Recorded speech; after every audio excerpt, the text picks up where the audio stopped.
Sebenarnya di sini, nah kali ini kita akan mereview One Piece untuk chapter terbaru setelah libur hampir 3 minggu nih. Nggak ada bahasan chapter. Dan seperti biasa, di video review kali ini akan ada 3 sesi, di mana sesi pertama adalah sesi review seperti biasa, dan breakdown secara lengkap dari isi chapternya, mulai dari page per page-nya, lalu juga panel per panelnya, agar tidak ada yang miss. Lalu di sesi kedua adalah bagian analisis yang kita akan bahas lebih dalam apa yang terjadi di chapter ini, yang biasanya ini menjadi semacam teori dan prediksi singkat. Dan sesi terakhir adalah pendapat saya, channel Filming, terkait chapter ini apakah bagus atau tidak. Jadi pastikan kalian tonton video sampai habis agar tidak ada informasi yang miss dan juga setengah-setengah. Buat para players baru juga, pastikan langsung subscribe dan nyalakan bel notifikasinya ya. Atau buat yang mau namanya ditampilkan seperti ini untuk menjadi donatur setia Filming, kalian bisa langsung klik tombol join di sebelah tombol subscribe. Nah mari siapkan kopi, jangan lebih besar, pasang headsetnya, ambil posisi PW, and wadidaw. Dimana judul untuk chapter 1104 ini adalah Terima Kasih Ayah, dengan masih berisi cover request di mana Sanji yang memberikan kue untuk tikus yang sedang melamar. Udah pada ngelamar pasangannya belum nih? Dimana chapter dimulai langsung dari Kuma yang akan menunjuk Saturn, dan di halaman pertama kita melihat semacam recap flashback nih dari kehidupan Kuma. Ya tentu saja untuk hal itu kita semua sudah tahu lah flashback dari Kuma ini, yang awalnya saya mikir kalau ini ada dari perspektif Saint Saturn karena dibuka dengan dia yang berkata bocah bakenir, tetapi ketika ke bawah-bawah kok ini malah jadi ingatan Kuma. Yang apakah dari sini semacam clue nih jika Kuma mendapatkan ingatannya kembali atau bagaimana? Yang lagi-lagi Oda masih membuat hal ini sangat misterius bahkan di chapter ini. Di sini pula Saturn yang sangat kebingungan pun sempat bertanya kepada Vegapunk apa maksud dari semua hal ini. Bagaimana Kuma masih hidup padahal saya sudah menekan tombol self destruction beberapa hari setelah pasukan revolusioner menyelamatkannya. Dan terlihat bahkan Vegapunk pun di sini cukup kaget loh mendengar kata-kata dari Saturn tersebut. Dan inilah momen satisfying yang sudah kita tunggu-tunggu semua sejak lama. Ya benar, tonjokan Bakenir plus haki straight to the face untuk Saturn. Tapi gilanya, dia bahkan masih sempat sadar dan nahan loh di tengah impact yang luar biasa seperti itu. Yang sejujurnya kalau kalian lihat, ini artnya sangat indah sekali. Ya setelah sekian lama lah, art dari Oda memang kurang bagus karena permasalahan di matanya. Tapi ingat tahun lalu One Piece sempat hiatus selama 1 bulan untuk Oda operasi mata, yang sepertinya dari chapter ini penglihatannya mulai membaik karena detail-detail kecil Oda gambar dengan sangat baik sekali.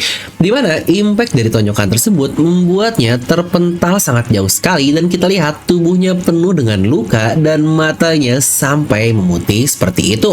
Ini pun ditutup dengan Saturn yang tertimpa oleh bangunan-bangunan dari Pulau Egghead. Yang kalian sadar, Oda membuat 2 paralel yang serupa dari satu insiden ini. Pertama, saat satu menonjok Gorosei, bukankah ini persis sekali seperti bagaimana Luffy menonjok Carlos di Sabaody Archipelago?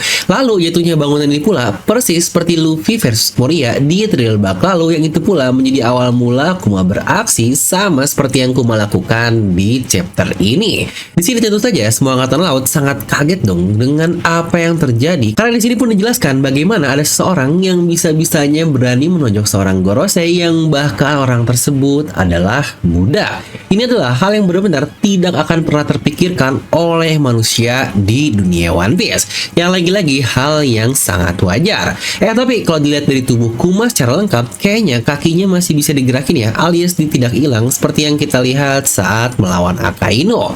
Di momen awal dia bertekuk lutut di kaki kanan, lalu selanjutnya kita melihat 2 kakinya lah yang bertekuk lutut, dan ketika meluk Bone berubah ke kaki kirinya. Jadi seharusnya kedua kaki dari Kuma ini dapat digunakan secara normal.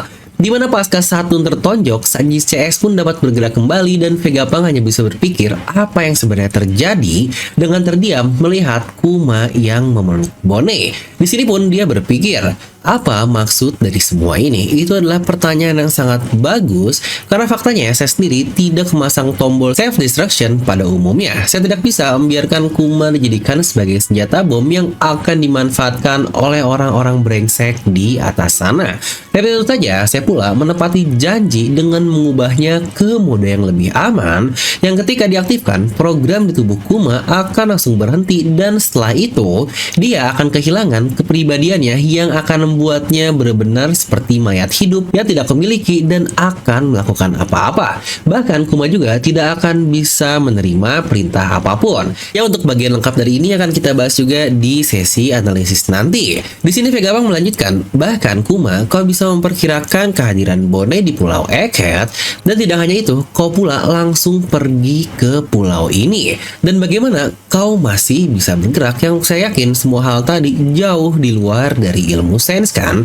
Yang sejujurnya inilah satu hal yang saya suka dari Dr. Vegapunk. Dia seharusnya jadi manusia dengan pikiran paling logis di dunia One Piece sebagai sosok yang sangat-sangat jenius, tapi dia pula masih punya ruang bagi otaknya untuk bisa berpikir dan membuat kesimpulan secara tidak logis.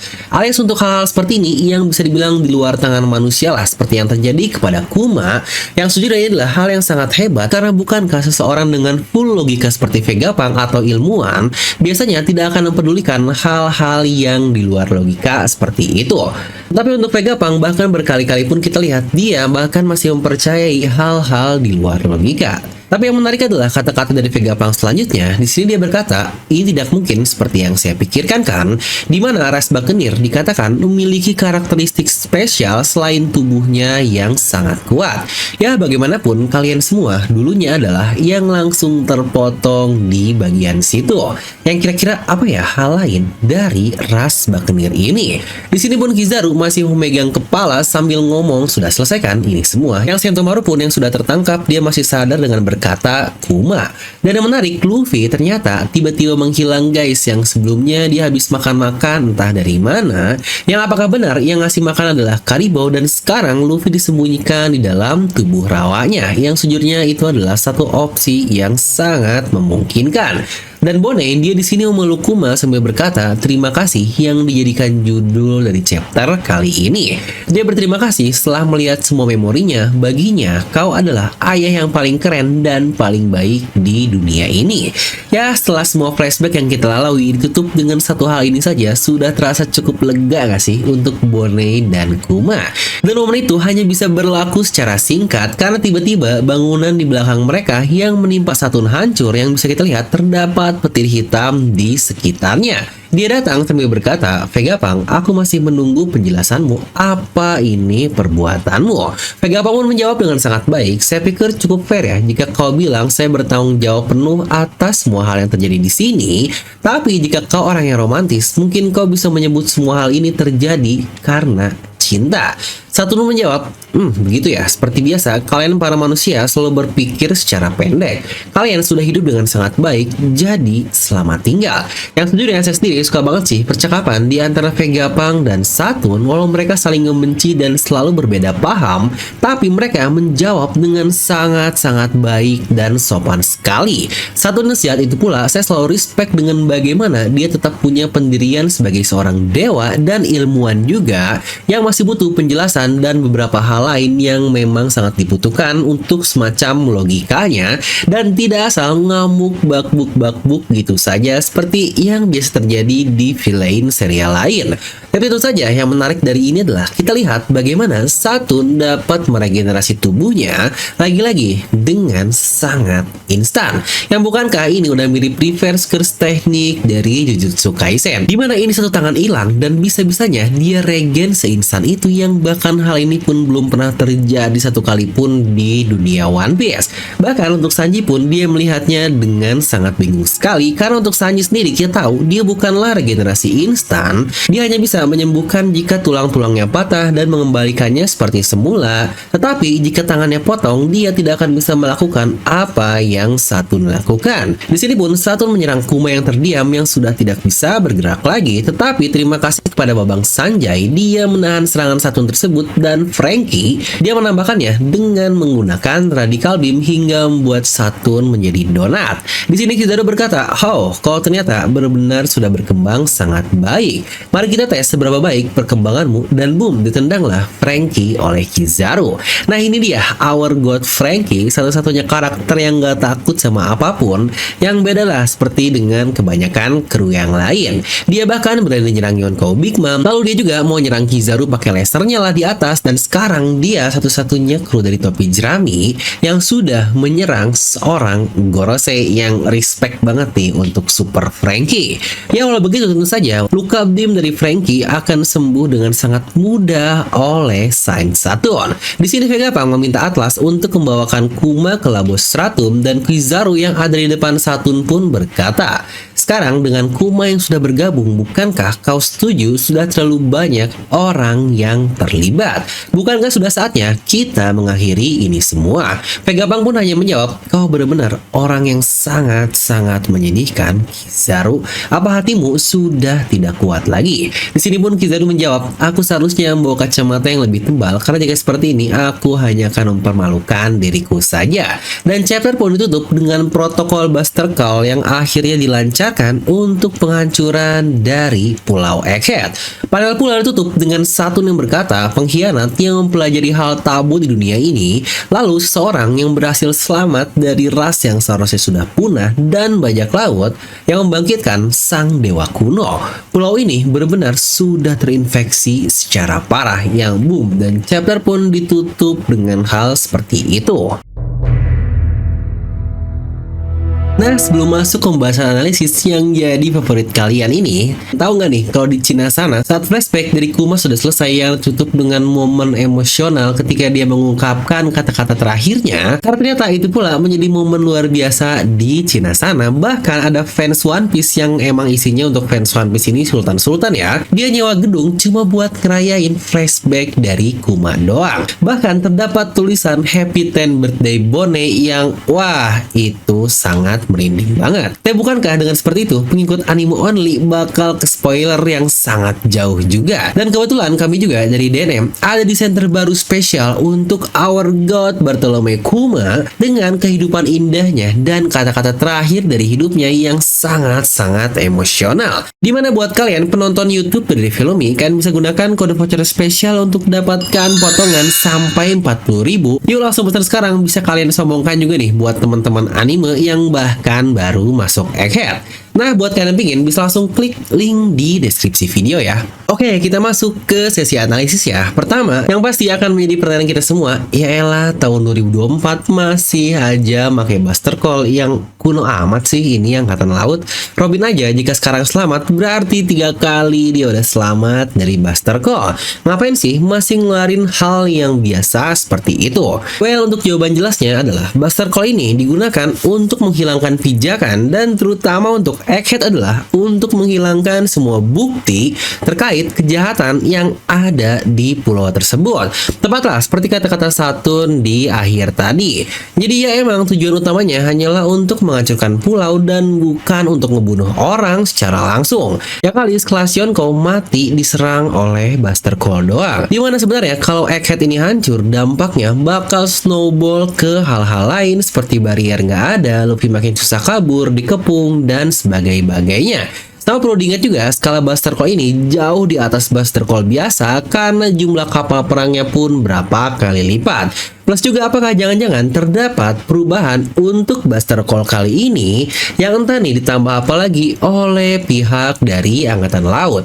Ya kalau memang setelah 20 tahun nggak ada perubahan sih di Buster Call Enies lebih kemarin, tetapi mari kita tunggu saja untuk satu insiden yang katanya akan mengguncangkan dunia. Lalu untuk Kizaru ada banyak hal yang sebenarnya masih sangat janggal dari satu admiral ini. Di akhir chapter, Vegapunk mengindikasikan kalau Kizaru sebenarnya seseorang dengan hati yang sangat baik, namun dia terus-terusan melawan hasratnya sendiri, makanya dia menyebutnya a sad man yang udah kayak sad boy dari Fajar nih. Dan Kizaru pun merespon kata-kata tersebut dengan bilang, harusnya gua bawa kacamata yang lebih gelap. Yang jadi, apakah Kizaru akan memberontak? Padahal dia menendang Franky sebelumnya di chapter ini. Oke, mari kita lihat apa yang Kizaru katakan sebelumnya. Di mana tepat setelah Kuma menunjuk Saturn dengan sangat-sangat dahsyat sekali, yang saya pun sangsi sih Kizaru bakal selamat dari tonjokan tersebut dan bahkan tertimpa bangunan-bangunan segitu banyaknya. Di situ Kizaru pun berkata, ini sudah selesai kan? Ya bukankah ini sangat aneh sekali, kayak lah kok dia bisa-bisanya ngomong seperti itu, padahal seharusnya dia di bawah seseorang yang dihajar tersebut. Harusnya Kizaru ini membalas semua serangan-serangan tersebut kepada Kuma, Vegapunk, dan yang lain-lainnya. Tetapi kenapa di situ dia malah bilang ini sudah selesai? Yang berarti dari awal Kizaru sebenarnya memang sudah menginginkan untuk tidak melanjutkan penyerangan kepada Vegapunk CS tersebut.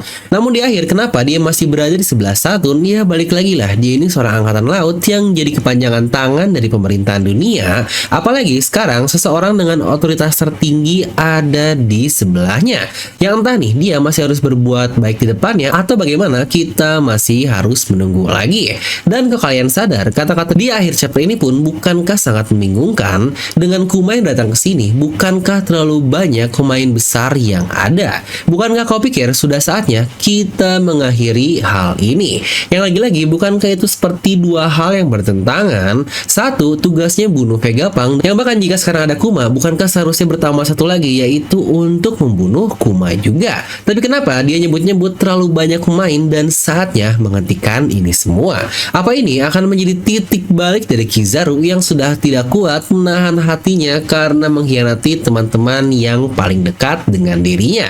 Dan momen ketika Luffy hilang pun bukankah sangat mencurigakan? Ya kalau yang bisa saja sih, dia masuk ke dalam tubuh Karibo yang terbuat dari rawa, tetapi untuk satu itu bukankah terlalu mudah ditebak? Serta juga plot terkait Karibo yang benar-benar kosong sebelumnya dan tiba-tiba muncul, bukankah cukup aneh jika dibuat seperti itu? Tapi kalau lagi-lagi ada hubungan dengan Kizaru yang membuatnya hilang, entah dengan jalur cahaya atau apapun itu, menurut saya masih masuk akal. Atau bukankah di chapter lalu juga kita melihat bagaimana makanan tiba-tiba muncul di sebelah Luffy, sama seperti perkataan angkatan laut di chapter ini, jika Luffy menghilang secara tiba-tiba juga. Yang berarti seseorang yang dapat melakukan hal tersebut jika dia tidak bisa bergerak sangat cepat sekali, dia adalah sosok yang dapat menghilang. Entah nih siapa yang bisa melakukan hal tersebut.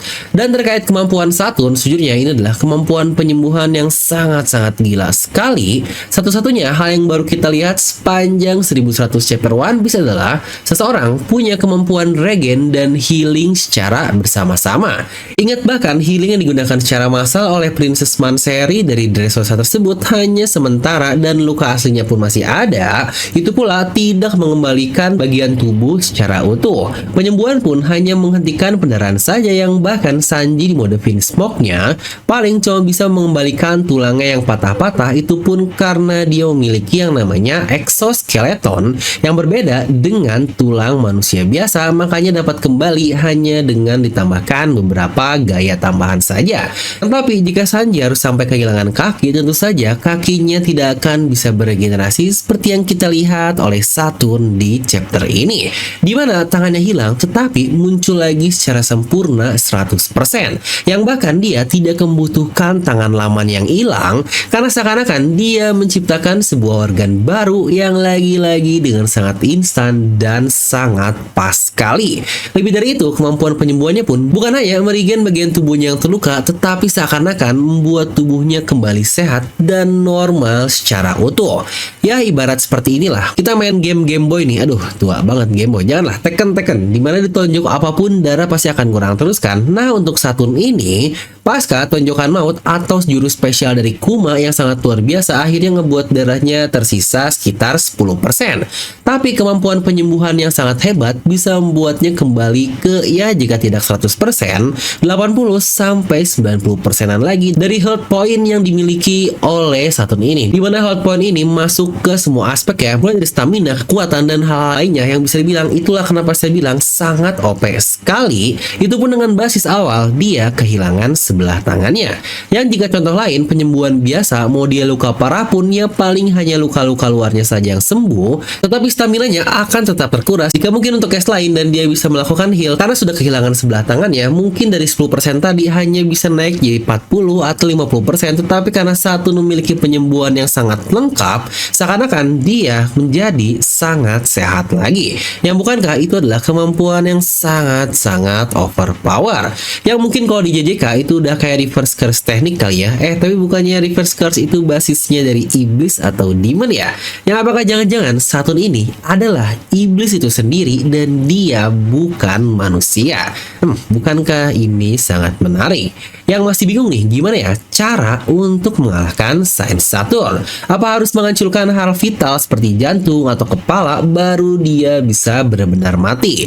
Dan apa juga laser donat yang Frankie lakukan di sini bener-bener nggak ngebuat dia ngerasain sakit apa-apa, apalagi setelah dia sembuhin. Yang lagi-lagi bukankah ini sangat kompleks sekali dari penyembuhan yang dimiliki oleh Saturn tersebut. Lanjut kita masuk kepada Kuma, di mana di situ Saturn berkata kalau dia sudah menyalakan tombol save destruction-nya beberapa hari setelah diambil oleh pasukan revolusioner, dan Vegapunk juga bilang kalau gunanya cuma biar Kuma berhenti total saja dan nggak bisa diperintahin apa-apa yang biar berarti kayak mayat hidup. Dimana momen yang terjadi di chapter 1058 saat Sabo menelpon dan Lucia dihancurkan itu kurang lebih sudah 1 bulan dari Kuma ditolong oleh komandan lain. Dan harusnya saat Dragon ngajak ngobrol Kuma, bukankah dia nggak akan bisa ngejawab toh? Karena di situ Saturn sudah memencet tombol save destruction-nya. Tetapi di situ Kuma bisa menjawab yang berarti ada hal lain nih yang terjadi dan sempat diutak-atik entah oleh Lindbergh atau pasukan revolusioner yang lain selama gap dari 1 bulan tersebut. Kuma yang seharusnya mati total bisa bergerak lagi seperti sekarang yang entah apa yang terjadi. Yang berarti di sini Dragon pula dia tidak memberikan laporan apa-apa ya kepada Vegapunk yang sejujurnya sangat wajar juga. Ngapain dia harus buka-bukaan semua ke Vegapunk? Tapi mungkin yang masih menjadi misteri adalah gimana ya Kuma bisa bergerak sampai ke Pulau Egghead, karena seseorang seperti Vegapunk saja sudah bilang tidak bisa dijelaskan menggunakan logika. Dan dia menghubungkannya ke kemampuan Buccaneer di masa lalu yang akhirnya malah Oda buat secara misterius. Apakah ada hubungan dengan Drums of Liberation dari Nika? Makanya Kuma akhirnya bisa bergerak. Yang tahu bukankah masih ada yang ingat jika robot Ancient pun ikut-ikutan sudah menyala setelah mendengar drums dari Luffy? Yang apakah ini saling terhubung satu sama lain? Lagi-lagi kita masih belum tahu. Yang seharusnya untuk hal ini bisa kita cari tahu sih dari yang namanya Buccaneer yang udah ambil dari nama nyata. Karena Buccaneer pun dulu ada di dunia kita sekitaran tahun 1600-an lah, dan juga mereka adalah seorang bajak laut atau lebih tepatnya privateer, yaitu seorang pelaut yang tidak mengatasnamakan apapun persis seperti yang Kuma lakukan. Tapi saya sendiri belum nemu sih hal menarik apa yang akan ada hubungan dengan masa lalunya di Void Century nanti selain beberapa sejarah yang ada seperti hukuman dansa khusus ini, yang apakah ini menjadi referensi dari Oda terkait dansa dari Nika, lalu juga hukuman buat para Buccaneer, dan terdapat sosok yang bernama William Captain Kidd yang jadi inspirasi untuk Eustace Kidd juga. Ya, tapi satu-satunya yang bisa kita hubungkan terkait Buccaneer adalah identik dengan Bible dan gereja dari Kuma tersebut yang bahkan memiliki salib matahari. Yang seakan-akan mereka adalah pendeta Nika, jadi mereka kemungkinan besar dulunya adalah pemuja Nika dan Nika sebagai dewanya dan mereka sebagai penyembahnya. Makanya terdapat gereja dan ada yang namanya Alkitab juga. Tapi masih belum menemukan nih hubungan kenapa dia bisa bergerak seperti sekarang, tetapi ya bahasan lengkap terkait hubungan Bible, Buccaneer, dan hal-hal Nika ini sudah pernah saya bahas satu lengkap di satu Megateor ini. Jika kalian penasaran bisa langsung klik kartu di atas kanan ya. Dan kita masuk ke pendapat dari channel Devil Nomi, dimana ini sejujurnya chapter yang sangat epic parah sih. Saya suka banget dengan art yang udah tampilkan di chapter ini. Walau dari sisi plot dan story memang masih setengah-setengah alias tidak secara pol-polan lah, yang bahkan lumayan nanggung karena udah pula malah menambah misteri baru terkait Buccaneer. Jadi akan saya beri nilai 9 dari skala 10. Untuk chapter depan kalau dilihat Kuma yang seharusnya sudah aktif, kira-kira apakah akan ada bala bantuan dengan dimulainya Master Call? Untuk Dragon masih aja ngegabut nih dia di Pulau Kamabaka. Luffy juga apakah dia akan menggantikan Kuma melawan Saturn yang sekarang sudah menghilang? Yang lagi-lagi masih banyak banget nih minusnya, serta jangan lupa juga kita masih ada kapal dari Kurohige yang sehari sebelum kedatangan Angkatan Laut mereka sudah berlayar di dekat Pulau Egghead. Tapi bahkan masih belum ada follow up apa-apa sampai sekarang. Ya ngomong-ngomong tentang follow up, itu juga masih belum ada kan terkait robot Ancient yang sudah menyala. Tapi coba nih ceritakan apa pendapat kalian terkait chapter 1104 di kolom komentar di bawah dan kita bisa diskusi bersama. Nah jadi itulah untuk video kali ini. Semoga kalian terhibur dan mendapatkan insight baru dari video review Devil Nomi. Pastikan subscribe dan nyalakan bel notifikasinya agar tidak tertinggal analisis mendalam tiap chapternya. Like aja kalau kalian suka, dislike aja kalau suka. Gue Devil Nomi pamit, and I'll see you guys next time.